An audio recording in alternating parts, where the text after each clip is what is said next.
भाई आज के इस वीडियो में बात करेंगे और एक न्यू आईपीओ के बारे में। तो देखो इस आईपीओ का नाम है, आप लोग यहाँ पे नोटिस करो, इस आईपीओ का नाम है एडिक्टिव लर्निंग टेक्नोलॉजी लिमिटेड, या फिर इसे आप लॉ सीखो आईपीओ भी कह सकते हो। इसका नाम एक से लॉ सीखो इंडियन अर्निंग ऐप है, ठीक है। तो इसके आईपीओ इसके रिव्यू में बात करेंगे। अगर आप अप्लाई करना चाहते हो इस आईपीओ को, ये एक एसएमई आईपीओ, अगर आप इसे अप्लाई करना चाहते हो तो मोस्ट वेटेड वीडियो आपके लिए, आपको इसे पूरा देखना ही चाहिए इस आईपीओ के बारे में, क्यों इसे अप्लाई करना चाहिए और क्यों इसे अवॉइड करना चाहिए। हम लोग सब कुछ बात करेंगे डिटेल्स में।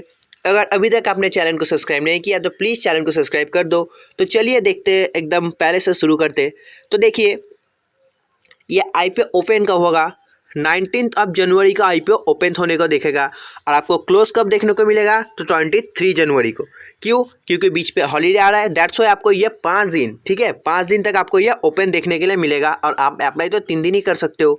बात कर ले अगर ये लिस्ट कब होगा, तो मेरे भाई देखो, अगर बात करें कि ये आईपीओ लिस्ट कब होगा, तो आप लोग यहाँ पे अगर नोटिस करोगे तो आपको देखने के लिए मिल जाएगा ये 29, यानी कि 19 को ये ओपन होगा और 29 को ये लिस्ट होगा, ठीक है। 10 दिन बाद ये आईपीओ लिस्ट है, क्यों मिडिल में हॉलीडे है, ठीक है। क्योंकि देखो 23 जनवरी को हॉलीडे हो रहा है, 26 जनवरी को रिपब्लिक डे के लिए हॉलीडे हो रहा है, तो वहाँ पर बहुत हॉलीडे आ रहा है, दैट्स वाई आपको ये एक लंबा देखने के लिए मिल रहा है। तो देखो बात करें अगर फेस वैल्यू की, तो 10 रुपीज़ पर शेयर इसका फेस वैल्यू रहने वाला है। प्राइस बैंड, तो प्राइस बैंड देखो 140, आप 130 को मत देखो, आपको 140 पे ही अप्लाई करना है, यही आपका कट ऑफ है। तो आपका 140 रुपये का शेयर आपके पास रहेगा 1000, यानी कि 1000 पीस। तो उस हिसाब से आपका अमाउंट भी लग जाएगा 140 का, ठीक है। टोटल इशू साइज, तो इशू साइज देखो बहुत ही अच्छा लाया है। अगर आप देखो कि एसएमई आईपीओ का अगर हार्डली अमाउंट देखने जाओ ना, तो अनुमानिक 25 करोड़ के अंदर होना चाहिए। बट कुछ सालों से जो, कुछ महीनों से जो हो रहा है कि 50, 60, 70 करोड़ का भी आईपीओ आ रहा है, वो भी एसएमई कैटेगरी में भी। क्योंकि देखो तो जस्ट प्रीवियस बैक 5 डे, कुछ दिन पहले मोती सेंस आया था। मोती सेंस आपको ही पता है, बहुत ही नाम कर गया।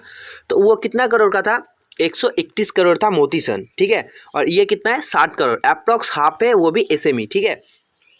तो देखो फ्रेश इशू कितना, फ्रेश इशू 57 करोड़ का, और ऑफर फॉर सेल 2 करोड़ का ऑफर फॉर सेल है, और अप्रॉक्स 58 करोड़ का जो फ्रेश इशू है। इशू टाइप देखो बुक बिल्ड इशू है। आईपीओ लिस्ट कहाँ पर होगा, ये एनएसी पर होगा, ठीक है। एनएसी एसएमई पर, बीएसई एसएमई पर नहीं होगा, ठीक है। अगर आपको बात करें अलॉटमेंट कब देखने को मिलेगा, तो देखो जैसे कि बताया 19 को ओपन होगा, 23 को क्लोज होगा। Allotment T+3 day, T+3 day के हिसाब से 24 को अलॉटमेंट निकलेगा। और उसके बाद आपका 5th का क्या होगा, 5th को हो जाएगा, 25th को हो जाएगा आपका रिफंड। और शेयर क्रेडिट T+4 डे में, यानी कि 25th को। और बात करें लिस्टिंग की, तो हॉलीडे के वजह से मेरे भाई लिस्टिंग आपको देखने को मिलेगा 29 जनवरी, जैसे कि मैंने बताया।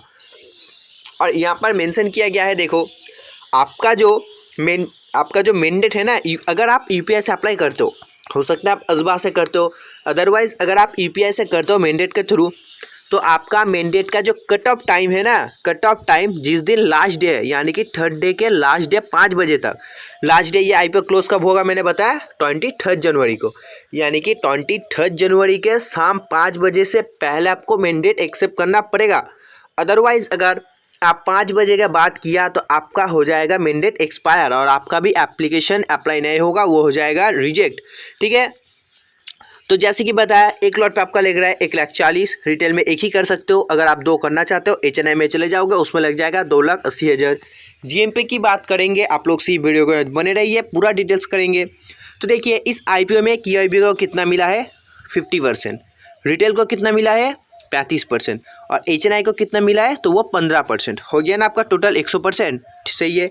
चलिए अगर अब बात कर ले कंपनी क्या करती है, क्योंकि देखो अगर कोई भी कंपनी आईपीओ ला रही है तो हम लोग का जो मोस्ट इम्पॉर्टेंट थिंग है कंपनी क्या करती है। अगर कंपनी काम ही अच्छा नहीं करती तो आईपीओ का आना और जाना में क्या फ़ायदा है, हमें तो कुछ देखना भी नहीं अगर कंपनी काम नहीं करती।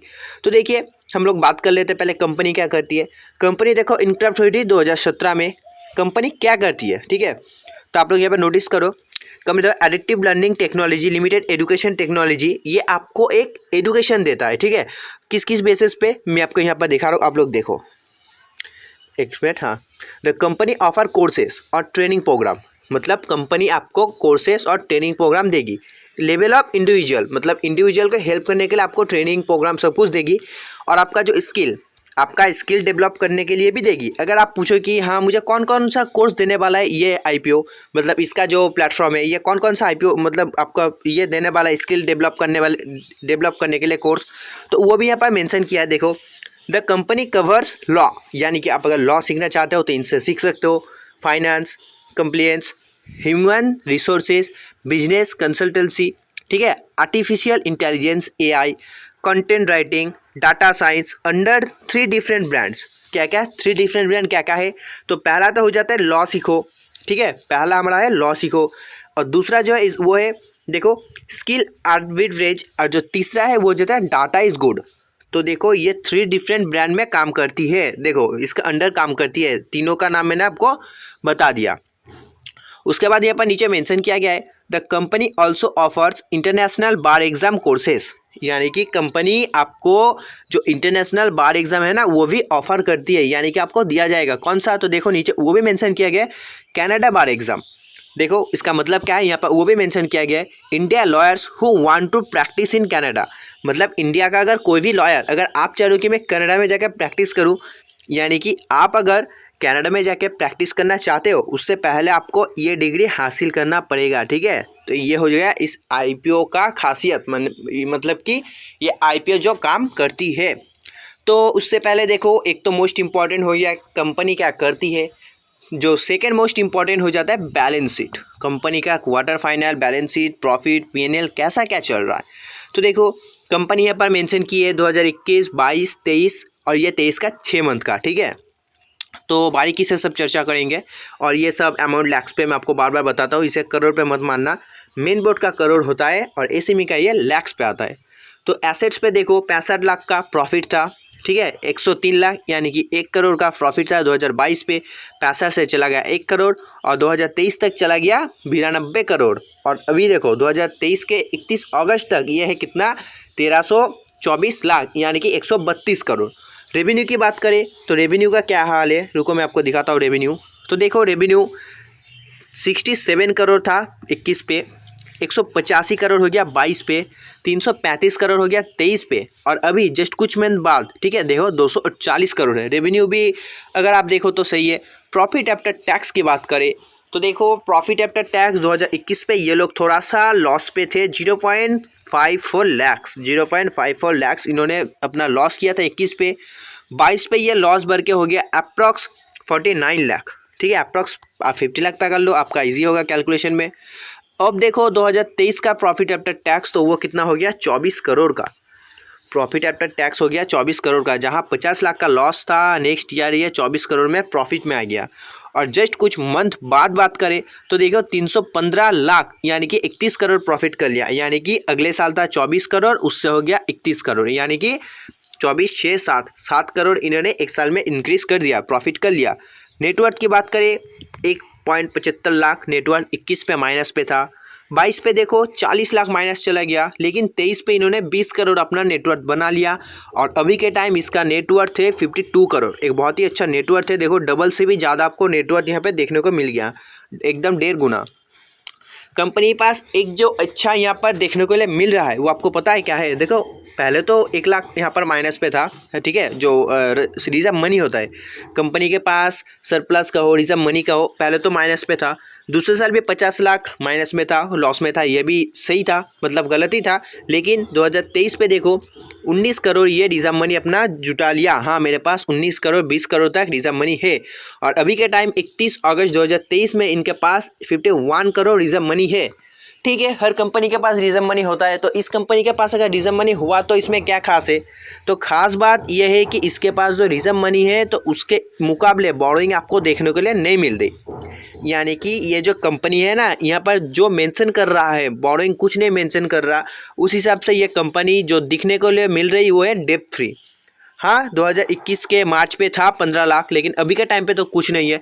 दैट्स वाई ये एक बहुत ही पॉजिटिव इम्पैक्ट पड़ेगा कंपनी की तरफ। पहले में लॉस किया था, पहले 2 साल में लॉस किया था, वो बात अलग है, लेकिन अभी के 2 साल देखो तो बहुत ही अच्छा है। 2 साल तो नहीं कह सकता, इस साल 2023 में जस्ट, और बोरोइंग भी उसके मुकाबले कुछ नहीं है। बात करें अगर इसका अलॉटमेंट कहाँ पर देखने को मिलेगा आपको, क्योंकि अलॉटमेंट तो आप अगर अप्लाई कर दोगे तो अलॉटमेंट तो ज़रूरी है ना। तो अलॉटमेंट साइट देखो कहाँ पर आएगा, मासी थाला, ठीक है, ये जो मासी थाला है ना वहाँ पर आपको अलॉटमेंट देखने के लिए मिलेगा। आप सिंपली गूगल पे सर्च करके अलॉटमेंट देख सकते हो। कब देखना है तो मैंने आपको वो भी बता दिया, 24 जनवरी को, 24 जनवरी को आपको इसका अलॉटमेंट देखना है मेरे भाई। और बात कर ले जीएमपी की, इसका जीएमपी क्या चल रहा है, तो चलिए एक बार उधर भी देख लेते हैं जीएमपी क्या चल रहा है। तो देखो अगर हम लोग देखें लॉसिको या फिर कुछ भी कह लो, जो आईपीओ का नाम है, दो नाम है एक कह लो, तो उसका अगर जीएमपी देखे, बिडिंग प्राइस 140 जो कि मैंने बताया। जीएमपी क्या चल रहा है, तो जीएमपी आप लोग यहाँ पे नोटिस करो 0 शो हो रहा है, यानी कि इसका अभी भी ऑफिशियल जीएमपी आया नहीं है, 0 ही शो कर रहा है। जैसे जीएमपी आता है मैं आपको एकदम अपडेट करता हूँ, दैट्स वाई कहता हूँ चैनल को सब्सक्राइब कर लो, आपको सब कुछ पता चल जाएगा। एस्टिमेट लिस्टिंग गेन भी 0% क्योंकि आया नहीं है। कल भी देखो नहीं आया था, कल भी नहीं आया था, आज भी नहीं आया है। तो आप सब्सक्राइब कर लो, जैसे आता है मैं आपको बता दूंगा। और आई होप आपको वीडियो अच्छा लगा। अगर आप सोच रहे हो कि मुझे अप्लाई करना चाहिए या नहीं, तो देखो अगर फाइनेंशियल कंपनी की बात करें तो कंपनी सही है, फाइनेंशियल भी सही है। अगर आप बोलो कि अप्लाई और अवॉइड, तो वो मैं बताऊंगा आपको जीएमपी आने के बाद। अगर जीएमपी चले 80%, जीएमपी खुलते हो जाए 80%, तो भाई सीधा सीधी बात है, हमें कंपनी से लेने से कोई मतलब है ही नहीं, हमें सिर्फ चाहिए लिस्टिंग गेन। हो सकता है आप लिस्टिंग गेन लेके आए हो या फिर लॉन्ग टर्म के लिए, लेकिन मैं ये जो बात कर रहा हूँ सिर्फ लिस्टिंग गेन के लिए बात कर रहा हूँ। अगर चल रहा है 80%, तो भाई आओ अप्लाई करो, अलॉटमेंट हुआ 80, चलो 50 हो गया लिस्ट, पता है 50 भी नहीं हुआ, 40% तो हुआ। 1,40,000 का 40% कैलकुलेट कर लो कितना होता है, बहुत होता है, ठीक है। मेन बोर्ड आईपीओ से होता है, बहुत मिल जाएगा। तो यही अगर आप लिस्टिंग गेन के लिए आए हो, फिर तो आपको जीएमपी देख के ही सब्सक्राइब करना है। जीएमपी अगर अच्छा खास आ जाए तो सब्सक्राइब कर दो, अदरवाइज एक्सेप्ट मारो, एकदम छोड़ दो इसे। जब सेकेंडरी मार्केट पे लिस्ट होगा उसके बाद चलो बाई करेंगे, सेल करेंगे, वो तो वहाँ का बात है, मैं आपको बता दूंगा सब। तो आई होप वीडियो अच्छा लगा होगा। अगर वीडियो अच्छा लगा है मेरे भाई, आपको पता है क्या करना है, प्लीज़ प्लीज़ प्लीज़ चैनल को सब्सक्राइब कर देना। मुझे पता है आपने कर दिया, एडवांस में थैंक यू मेरी जान सब्सक्राइब करने के लिए। तब तक लगेगा बाय, जय हिंद जय भारत।